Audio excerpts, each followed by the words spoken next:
I'm Jason Rugaard of the Movie Mavericks podcast. Welcome to a special summer show.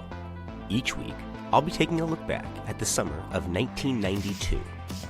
This was a box office season that was amongst the most competitive and influential in movie-going history.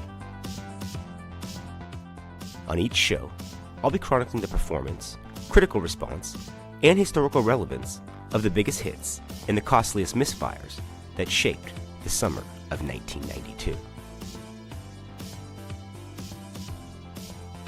Hey everybody, welcome to episode 2 of Remembering the Summer of 1992. This will be a special episode where we look back at the weekends of May 29th, June 5th, and June 12th, 1992. I typically would be doing a week-by-week analysis, but unlike today, some of these weekends have one release. In the interest of making these individual episodes longer, I've decided to combine multiple weekends into one show. If you were an early teen or older during the week of May 29th to June 5th, 1992, you may remember that the Red Hot Chili Peppers were dominating the radio airwaves with their smash hit, Under the Bridge. Sometimes I feel like I don't have a partner. Which was accompanied by an iconic video that played in heavy rotation on MTV throughout the summer. For me, this haunting track is a staple of the era. In the news, the city of LA is still recovering from the aftermath of the riots just a few months earlier, but the release of the Elvis Presley stamp by the U.S. Postal Service was causing a national hysteria. Well, around the country today, you had to close your eyes to avoid sightings of Elvis Presley. His name was on the lips of millions of Americans today at the post office. It's just a stamp. Oh, no. Oh, boy, to get a letter with another stamp. Just a 29-cent stamp. We've done instructed everybody to, when they receive their letter, to be sure and keep it. Yeah, right, just a stamp. The Elvis stamp tattoo right there, ladies and gentlemen. Look at those goosebumps showing her excitement. It was both a complex and innocent time to be alive. Society and global audiences were looking to America for its offerings in rap, rock, movies, and video games.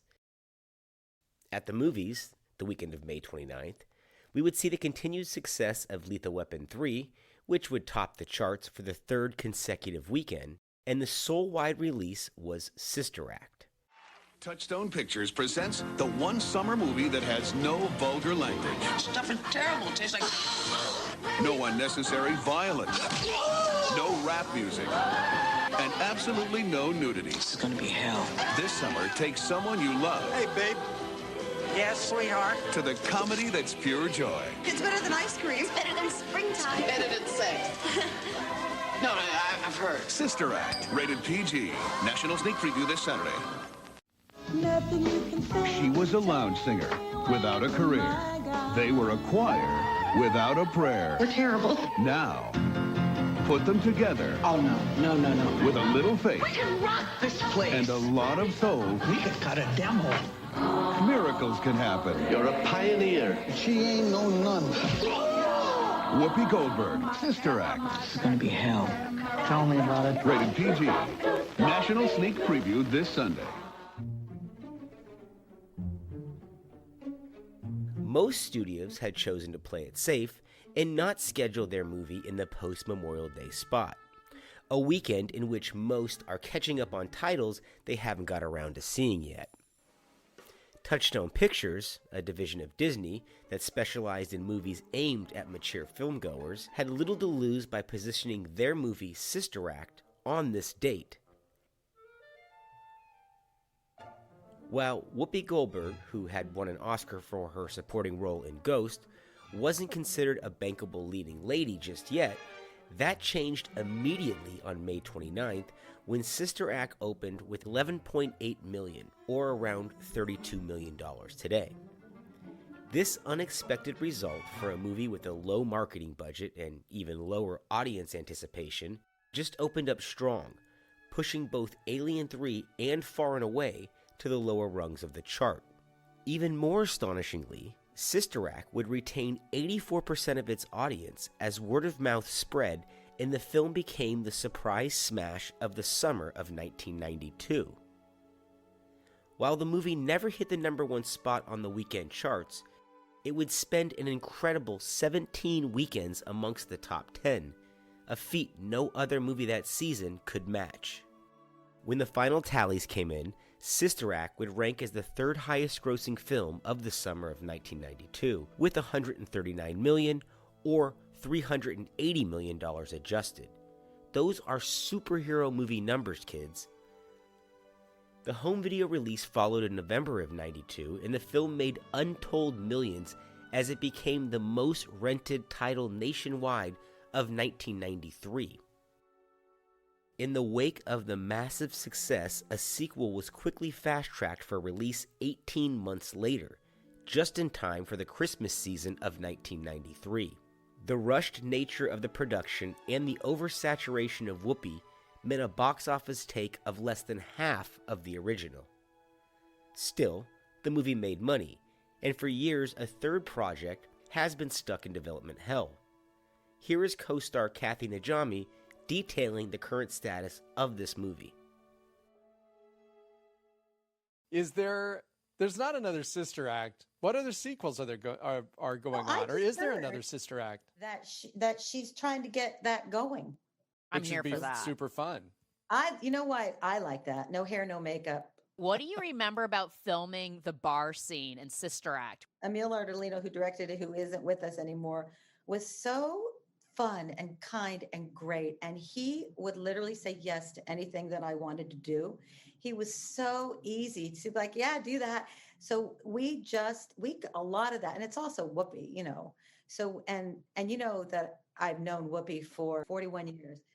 So he just let us do whatever, which was for us, Disneyland. I saw Sister Act on VHS like millions of other teens in that era. It was a popular sell-through title, so it felt like everyone owned a copy. Inevitably, it would be put on during a family event because it was a safe choice for the kids. I would have preferred T2 or Universal Soldier, but I suffered through Sister Act at least a half a dozen times in my youth. I never really liked the movie, and even revisiting it this week in prep for the show, I struggled to get through it. The first act is a lot harsher than I remembered, while the staleness of the storytelling and filmmaking technique and the flat writing bore the shit out of me. Sister Act definitely has a place in cinema history, but it's a nearly intolerable slog, and I prefer the sequel, which may be inferior, but at least has a pulse and some energy. Goldberg couldn't sustain her place as the top female screen comedian for long.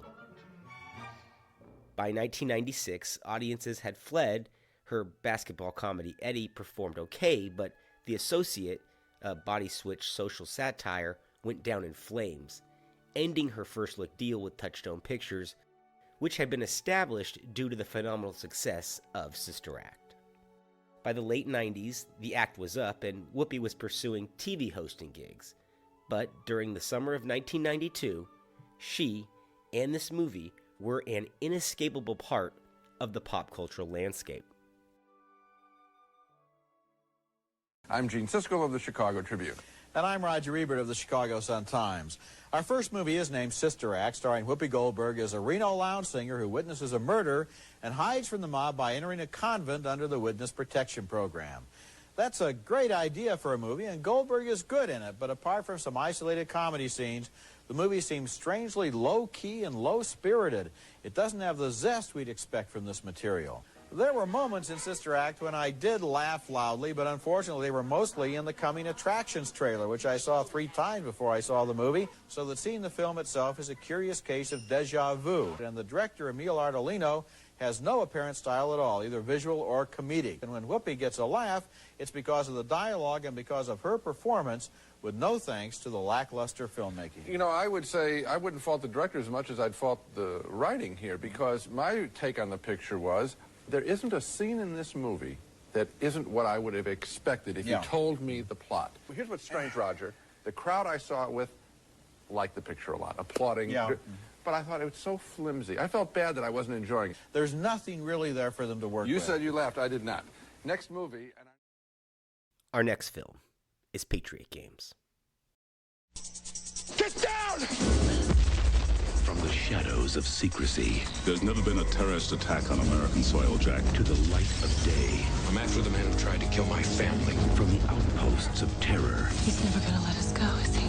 To the closeness of home. I don't care what you have to do. You just get him. Based on the best-selling novel. Come on! Harrison Ford, Patriot Games. The games begin June 5th. Rated R.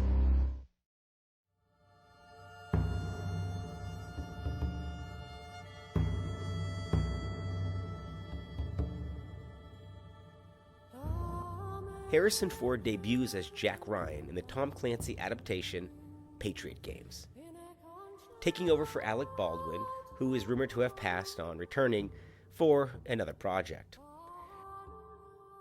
Red October had been a commercial and critical hit in 1990, but the success was thought to have been in part to Clancy's rabid fanbase and Connery's star power, plus the fine directing job by die-hard Helmer John McTiernan. So, getting rid of Baldwin wasn't seen as a big gamble by the producers, whom also brought in Philip Noyce to direct. Here is an excerpt of an interview with Daniel Baldwin, Alec's brother, regarding the casting change that resulted in Ford taking over the role. So Alec did Hunt for Red October, which was the Clancy series, and then because he had promised that he would do this play, and he said, "Can you guys wait for me?" They used that. I think it was Mace Neufeld turned around and said, "Yeah, you're gone," and they hired Harrison, which he ended up doing 2 or 3 more of those. And here is Ford's reasoning for wanting to play Jack Ryan. I've always had an ambition to do different kinds of films and to be of use in different kinds of movies. And I did think that if I didn't exercise my option to do an action film, soon I might lose that.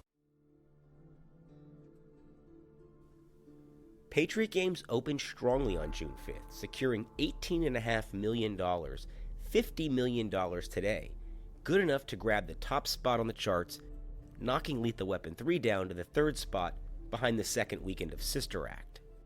The film is a smart political thriller with an emphasis on intellect, not action. Doesn't seem like a likely prospect for success during the blockbuster season. But Patriot Games had all things going for it. Ford was back in a physical role, marketing materials that tied the film to Red October, and it had a hot-button subject matter that was politically relevant. Interest was high enough in the film that it would claim the top spot for 2 weeks, while spending 6 weeks in the top 10.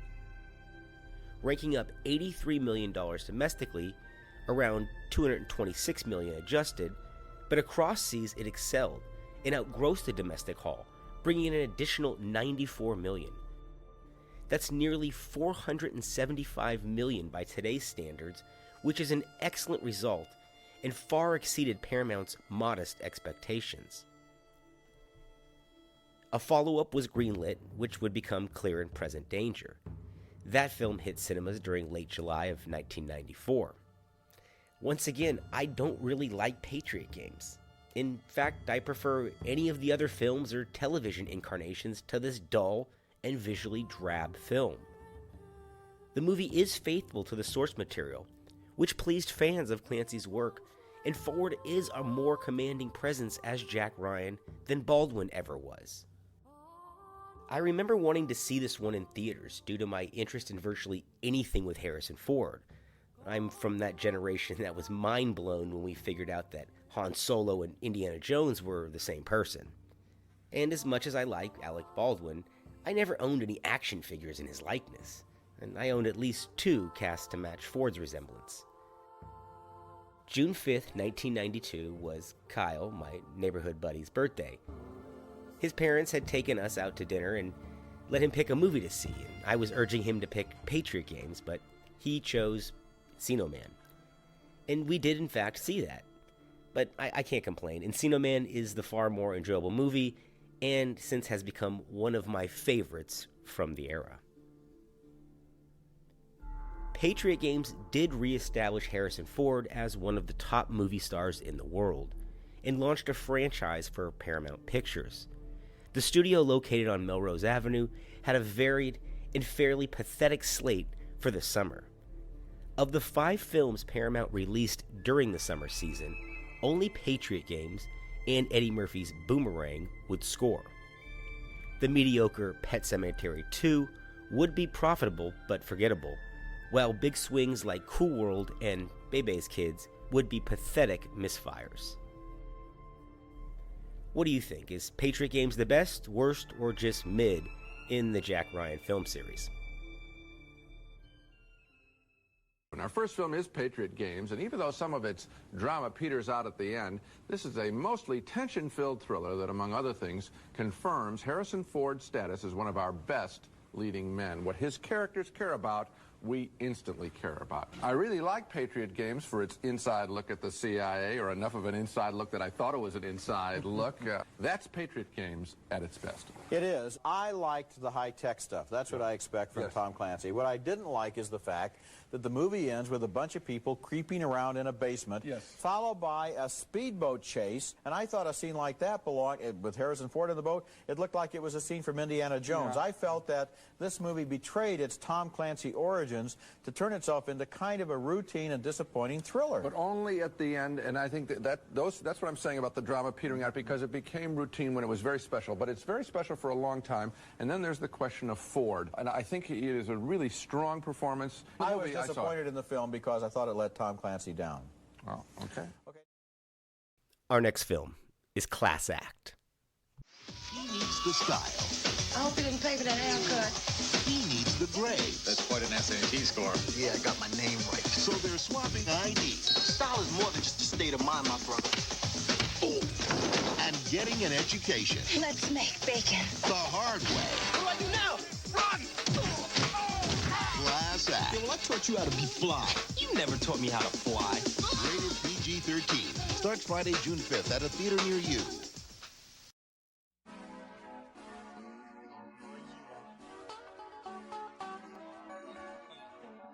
There was a time in cinema and hip-hop when the rap duo Kid and Play were the biggest crossover artists of the era. The pair were so successful and likable that a Saturday morning cartoon series aired for one season.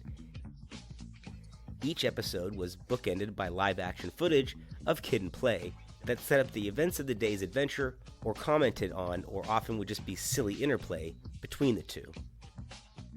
Here's an excerpt. Come on, kid, what's wrong with you? I don't know. For some reason, I can't remember the rhymes. Maybe I have writer's block or something. Writer's block. Check this out. In 2 hours, we got a show to do. You wrote the rhyme. You can't say you rhyme. Okay, cool. Yeah. Oh, what's up, Mo, man? How you doing, man? How you doing? Cool. Yo, could you help this guy out, man? We have a show to do in 2 hours, man. This doesn't make any sense. Give him a chance. Give him a chance. He's a professional. You know, this rap is a hard game. You know, sometimes it's hard finding the right word for the right rhyme and the right line for the right rhyme. It's not that easy. Oh, man. Yo, you mind if I stick around for a while? Please do. Anything to help, man. Be my guest.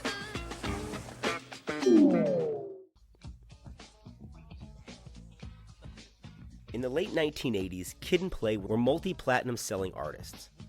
This unexpected success in the music industry led them to starring in their low-budget film, House Party.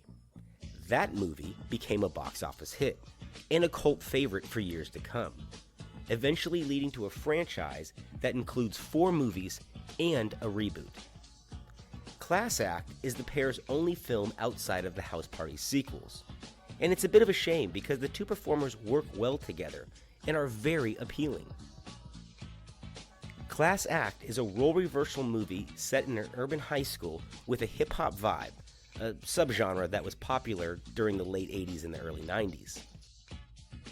And Class Act was also directed by first-time filmmaker Randall Miller, who went on to direct Sinbad's House Guest, and then tragedy struck on a film set during shooting on train tracks. A crew member was killed and Miller was found liable.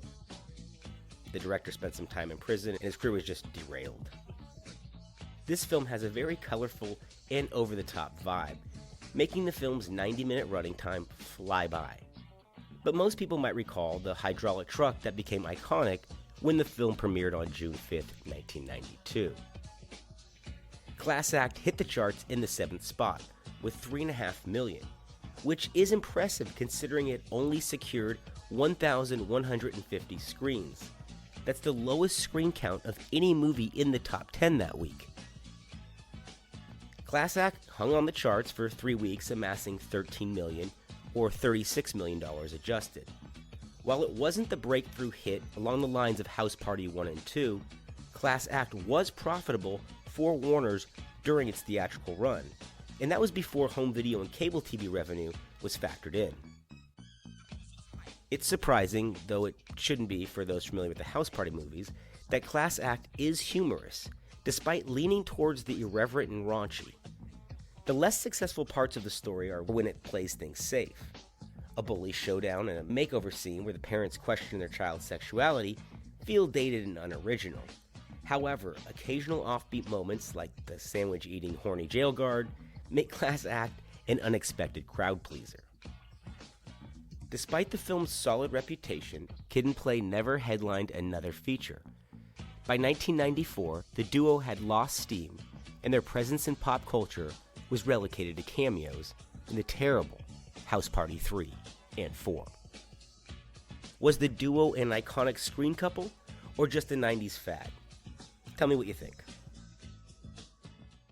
That's a scene from Class Act, a sometimes funny, mostly silly adolescent comedy. I laughed at Class Act enough to marginally recommend it as light entertainment, but with a couple of strong reservations. The treatment of the women in the film is really lame. I really wish the female characters had been written stronger in Class Act, and there's one other thing. A couple of concerned parents of the smart guy are kind of really crudely treated and made total fun of when some of their values aren't so bad.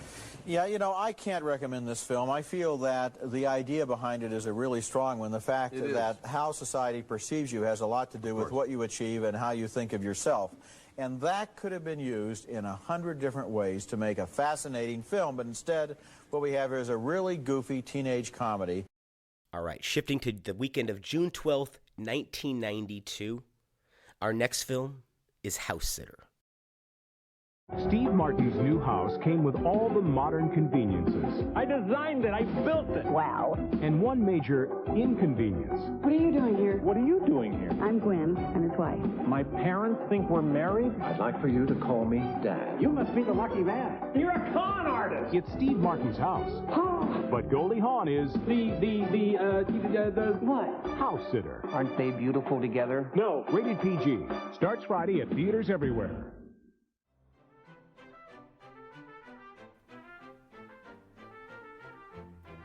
Housesitter was the lone release of the weekend of June 12th. The comedy paired Steve Martin and Goldie Hawn, both who had a box office winning streak in the early 90s.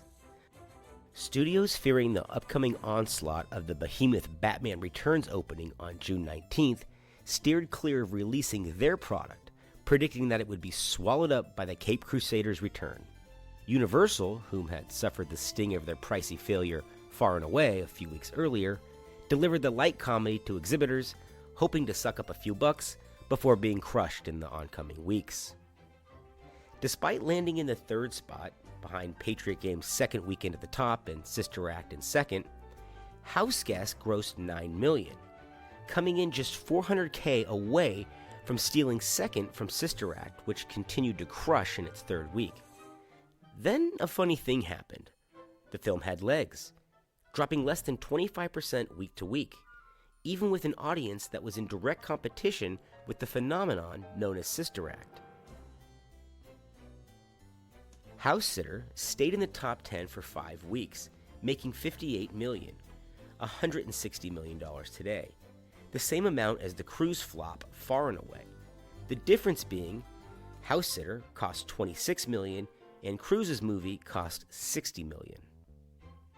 The movie played well abroad, tallying an additional $36 million globally, taking in nearly $100 million in worldwide box office revenue.